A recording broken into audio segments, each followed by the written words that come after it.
Bonjour et bienvenue à cette capsule réflexion, à cette pensée du jour pour ce beau vendredi 22 mai. Aujourd'hui, j'aimerais vous parler de revitalisation. Fait-tu beau un peu? C'est-tu plaisant? Fait chaud? Fait soleil? On a l'impression que l'hiver est résolument derrière nous, que le printemps avance bien. On voit la nature se réveiller. C'est un peu comme la renaissance, hein? Le printemps, la verdure commence à pousser, on peut observer des nouvelles pousses sur les arbustes, sur les arbres et tout ça. Les bourgeons poussent, les fleurs commencent à fleurir, ou en tout cas, si on les plante, elles ne gèlent pas. Et puis, c'est plaisant. C'est plaisant. On sent un renouveau. C'est plaisant le printemps. Mais savez-vous quoi? Ça ne peut pas être le printemps tout le temps. Ah non, je ne veux pas être un rabat-joie aujourd'hui puis vous empêcher de profiter de cette belle journée ensoleillée et chaude. Au contraire, je veux tellement que vous puissiez sortir à l'extérieur et en profiter. Bénéficier de cela aujourd'hui lorsque ça vous sera possible.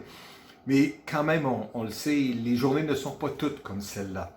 Le printemps n'est pas toujours là. À un moment donné, c'est l'été plus chaud, à un moment donné, c'est l'automne qui refroidit, et puis la grisaille qui s'installe, et finalement la gadoue, etc., etc. On verra ça plus tard lorsqu'on arrivera là. On vient d'en sortir, alors commençons plutôt par en profiter. On peut toujours bien en profiter pendant le temps que ça passe. C'est ça qui est l'idée. Hein? La revitalisation, être capable d'être rafraîchi de l'intérieur et tout ça. Ça fait passer un peu à toute cette question de renouvellement de la nature, une fraîcheur nouvelle, découvrir à nouveau les nouvelles pousses peut-être dans le potager, les fleurs, etc. C'est vraiment un privilège qu'on a de pouvoir vivre dans une partie du monde où est-ce qu'on vit cette réalité-là. Et on l'apprécie tellement après avoir été confiné par l'hiver et puis après ça confiné par la COVID pendant si longtemps. Ce que je veux dire aujourd'hui, c'est que la revitalisation, ça fait du bien. Ça fait du bien dans la nature, ça fait du bien dans l'être humain, ça fait du bien dans l'être intérieur, dans la personne, dans l'être spirituel aussi. Il y avait un passage qui me revenait continuellement à l'esprit lorsque j'y pensais dernièrement. C'est un passage qui se trouve dans le prophète Osée au chapitre 6 et au verset 3. Lorsque la parole nous dit « Cherchons à connaître l'Éternel. Efforçons-nous de le connaître. Parce que sa venue est aussi certaine que celle de l'aurore. Autant on est sûr que le soleil va se lever, autant on est sûr que Dieu, que Jésus reviendra.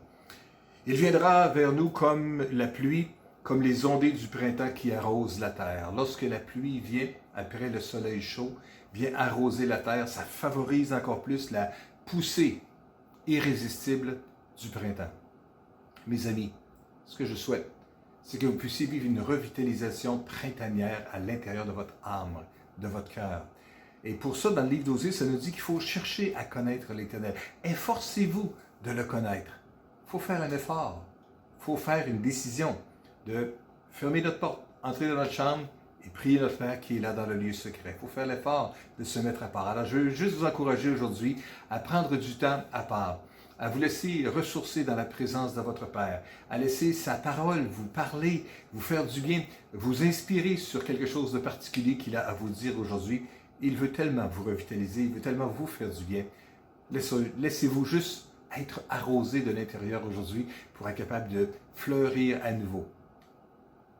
C'est assez de la lassitude de l'hiver, c'est assez de la fatigue des jours passés. Soyons plutôt revitalisés de l'intérieur dans la présence de notre Père Céleste. Amen. Est-ce qu'on peut prier ensemble? Seigneur, merci pour cette pensée que nous avons aujourd'hui de nous tourner vers toi, de chercher à te connaître. Et on te prie que tu puisses nous aider à nous efforcer, à faire un effort, à avoir cette pensée de mettre du temps à part délibérément, volontairement, avec une résolution de se tourner vers toi et de rester dans ta présence afin que tu puisses nous faire du bien. Viens arroser tes serviteurs et tes servantes aujourd'hui. Viens verser des ondées de la pluie du printemps dans nos cœurs et dans nos vies aujourd'hui afin que toute la végétation à l'intérieur puisse être capable de revivre à nouveau, Seigneur. Fais du bien à mes frères, à mes sœurs, à tes serviteurs et tes servantes aujourd'hui. Je te prie, Père, au nom puissant de Jésus. Amen. Et Amen. Alors il fait beau. Profitez-en, allez prendre une marche, profitez du soleil, soyez bénis et laissez le Seigneur revitaliser votre cœur et votre âme. Amen. Bonne journée.